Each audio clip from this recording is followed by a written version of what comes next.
Hi, I'm Susanna Bowling, and this is live from the Hotel Edison. Times Square Chronicles presents. My guest today has been working on a show for over 10 years since it was done at the York Theater. She has championed it, and now she's about to announce some big news about it. We are with producer Riki Kane Larimer. Riki, tell me how you got involved with Cagney. Okay. Well, I'm on the board of the York Theater Company, and my friend Larry, we were having dinner at the Friars Club, and he said to me, "There's a show at the York that is so terrific." I said, "Oh, you're talking about Cagney?"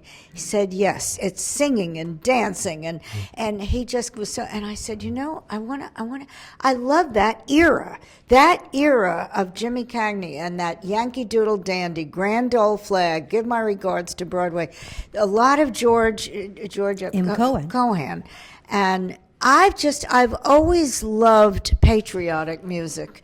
I don't know, ever since I was like 8 years old, I used to go to school singing God Bless America. And I love patriotic music.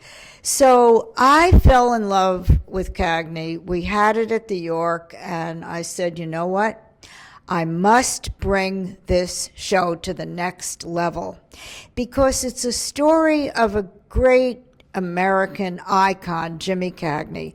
And he struggled in the streets of New York on the Lower East Side, and he always had to fight for everything, and he stuck up for the little guy. His father died when he was a kid, and he had to support the family, but people made fun of him, and he was short, and he was a little out of not a normal kid. But he worked hard, and somehow or other he finally got a break and went on to the stage on Broadway. And he got such great reviews, no training of any kind, but Jack Warner out in California read about him, and he said, "Fly him to LA." And out he came, and then the story is about the love-hate relationship between Jack Warner and Jimmy Cagney.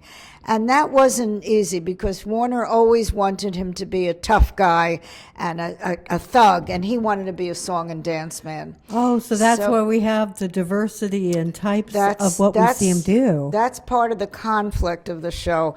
But I brought the show to the West Side Theater, and there it got amazing reviews from everybody. The show was such a success. We were packed every night for it was 15 weeks that we ran out there. And then Why did you close? Okay, we closed because it was time, and Bobby got an opportunity to be on Broadway and Frozen. Bobby is Robert Creighton. Bobby is Robert Creighton. He is so much like Jimmy Cagney. It's incredible. In fact, when he was in acting school as a kid, his acting teacher said, "You really remind me of Jimmy Cagney." And that's how the show got started. He started writing it, and then he brought in a writer, and then he brought in and the show is choreographed by Josh Bergasse, who's a Tony nominee from On the Town. I knew him from that. And now okay, so all right.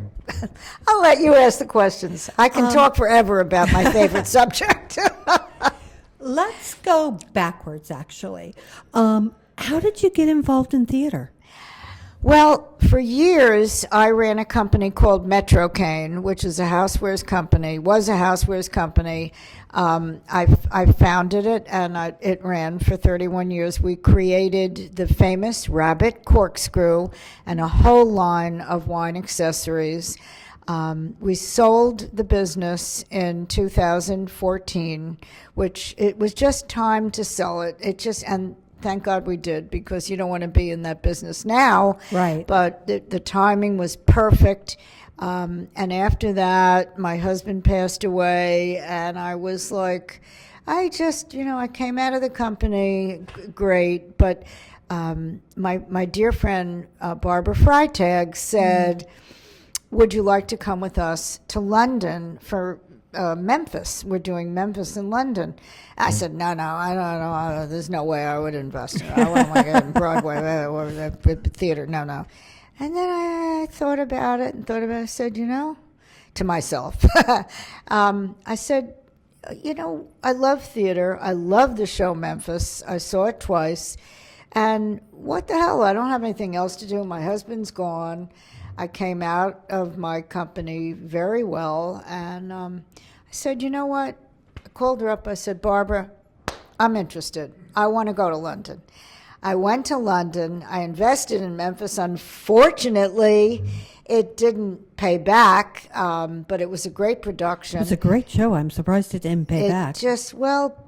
But shows, that's something we'll talk about if you want to talk about it. But Broadway, it's very difficult these days. Well, this was London, but anyway, it was great. And I started meeting people involved in theater. I've always loved theater. I went to Camp Allegro, and we always put on the big show, and I always went to theater, and it was always a part of my life. So it just felt right to me. And then I got involved in On the Town as a co-producer, and then I got involved in Gigi, and then I got involved in a lot of off-Broadway stuff. And it's just, I love the industry, and it's been so wonderful for me, Suzanne. It's like the industry just opened up their arms and embraced me, and I'm having a blast. Because when you're meant to be in it, you're part of the community. It's kind of like going to school. Like, do you get in the clique or do you not get in the clique? But it's very much a community, and I don't think people really understand how much it is. And it's fun, it's theater. And I've been also involved with Bay Street Theater. I'm a trustee on their board out in Sag Harbor. And I love being on the board of Bay Street out east, and I love being on the board of the York in New York City. And I'm also active with other theater companies, and I try to see everything, and I invest in a lot, but it's very difficult to make money on a Broadway show. So why?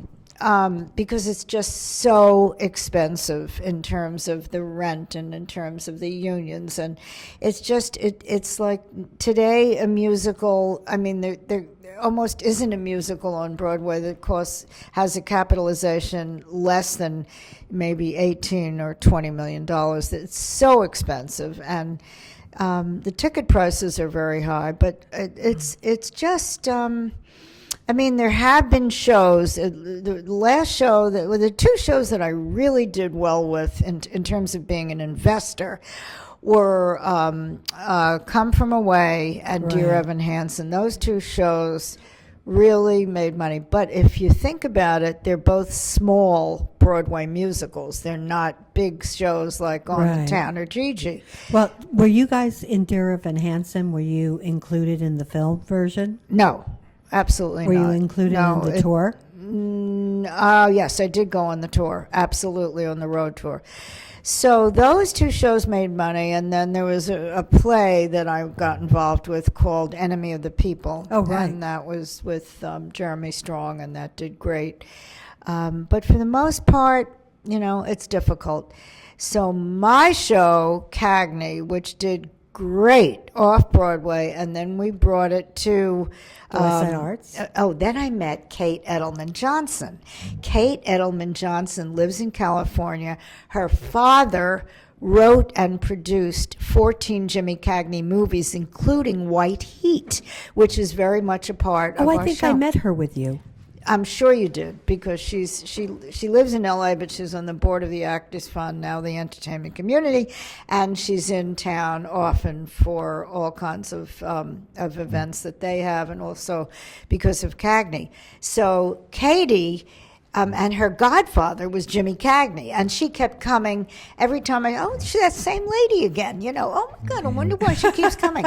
And then we met, and we're like sisters now. We're best friends. And she's just, and then she put a gun to my head and she said, "You got to bring this show out to LA." I had no choice. I brought it out to LA. She brought every celebrity. It was so much fun.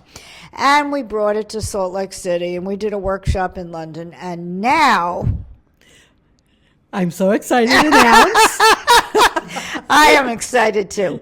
No, it's not going to Broadway, but we just hit the jackpot. This is better than Broadway, in my opinion, because the audience reach is going to be so great. Well, not only that, if it does well in where it's what it's doing. So anyway, we are making a full-length feature film, Cagney the movie, and I'm headed out to LA on Monday. We're working with a company called Suzanne, not Susanna, Suzanne De Laurentiis. Yes, she's related to Dino De Laurentiis, the famous director. And she heard about it, and she came to me and said, "Oh my God, I'm such a Cagney fan." She's made over 100 films. She's got a fabulous facility and wonderful staff. And we are getting to work, and she wants to have it released by Christmas. Nice. Now, that would be great. So it looks like I'm going to commute back and forth. But once it's a movie, and I have complete creative control, which I'm really excited about, because I have a vision. I can feel it. I can see it in my mind's eye. It's going to be what the show was, but it's an extension of it. It's going to be deeper and stronger and richer and just, bigger. And I just know what I want to do exactly, and I can feel it in my bones. And Bobby Creighton is going to play Cagney as the middle-aged Cagney and the older Cagney. We're going to get someone else for the younger Cagney, and I really think we can get someone terrific as Jack Warner and as the mother. And I have some. Oh, so they haven't been cast yet? No, we're not up to anything. This just happened. Right. This is from Thanksgiving. This is so new. Oh, wow. So we've been, back and forth, and we're Zooming and everything, and now I'm finally scheduled to go out there. So I'm leaving Monday. That's the plan. Is Josh still choreographing? Josh is going to be the director, and we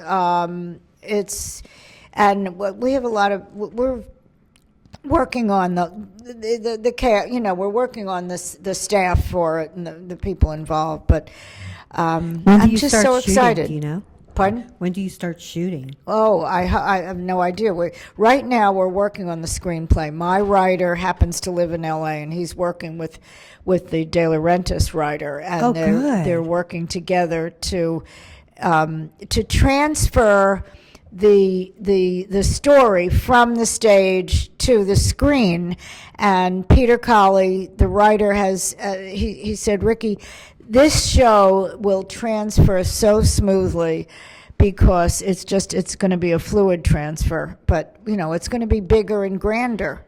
Well, you're opening at Christmas, but shouldn't this really open up like 4th of July weekend? Well, we'll see. I mean, this is it's still the perfect timing early, for it. but we Because then you're not competing against Wicked Part 2. No, I'm not going to have it ready. That's a little too fast. Even Christmas is fast. I mean, that's a year, just about. So, Right. But she feels it's really important to get it ready for Christmas. I have think it it's ready for important to release. get it out there because it's so American. It's And so we've American. lost that patriotism, that love of country. And maybe, hopefully, the show can bring it back, because when I saw it and reviewed it, Oh, you gave it a great review. I did. Everybody did. Rex Reed, every time I see him, he says, "When is that show going to go to Broadway?" Well, once it's a movie, then I can probably have I'm just being presumptuous, but I think I would have my choice of Broadway theaters. and then you can bring it to Broadway and say, okay, Yeah. time to play. But this is really better. And what's great also is that like Bobby it's going to be so much easier because when you do a movie, first of all, you can do so much more with a Right. movie, but he doesn't have to do 8 shows a week, and he doesn't have to have the pressure of all of that. When he do a take, if it's not a good take, do another take. That's very different. When you do a movie, so True. and it's new for me. I mean, but hey, I think it's great. you gotta go for it, right? No, I love the fact that you said, hey, this is taking way too long. Let's go here, Yeah. and it's a better place. Right. Well, they came to me. I mean, I never would have. Where would I begin to? I don't know the movie business, but we learn. You've got to take a chance and take a risk. Otherwise, you're never going to get anywhere. No, absolutely. Do you have any other projects in your brain? I do. I'm working with Frank DeLella on. I am the producer of a documentary about the history of the Palace Theater. Oh, with Bonnie and Stuart. Oh, that's why Bonnie no. and Stuart were at your house. No. Stuart is on the board with me at Bay Street, and Right. Bonnie is a dear friend, and I'm involved with the drama league. Yeah, and but all they're that. part of the Palace Theater. But Stuart is, but no, it has nothing to do with why they're in my house. It's because but Frank and he's working with Cody Williams. Oh, nice. Cody's terrific. So. But we're going to have great footage of Judy Garland and Frank Sinatra and Al Jolson and Jimmy Durante. I mean, I love that stuff. And you can rent it on Broadway HD when it's done. Yeah, it's a documentary. We've already got it on PBS, so Nice. we've got, and it's going to be ready in the spring. Are you So- using any of Stuart's book? Because he just wrote a whole book on the palace. Well, I'm not involved in the creative aspect of this. This is all Frank, Okay. but he keeps me appraised of everything, and he's fabulous. He and Cody are a really wonderful team, and I'm very proud to be the lead producer on it. And yes, I am also involved. I'm so This is so exciting. I know. This is so exciting. So out in Sag Harbor, I saw this Joy Behar reading. Oh, yeah, I'm supposed to go review this thing. Okay, so it starts the 29th, Yeah. and it's called My First Ex-Husband. And it's with Joy Behar. She wrote it, and it's with Tova Felsha and Susie Essman, and the name of the fourth person is she's new. I didn't see her remember. with it. She's the lady that's in Orange is the New Black. I'm not sure her name. Oh, which one? Black girl. I can't remember her name. I don't know. Anyway, so it starts previews on the 29th of January, and it opens on February 6th.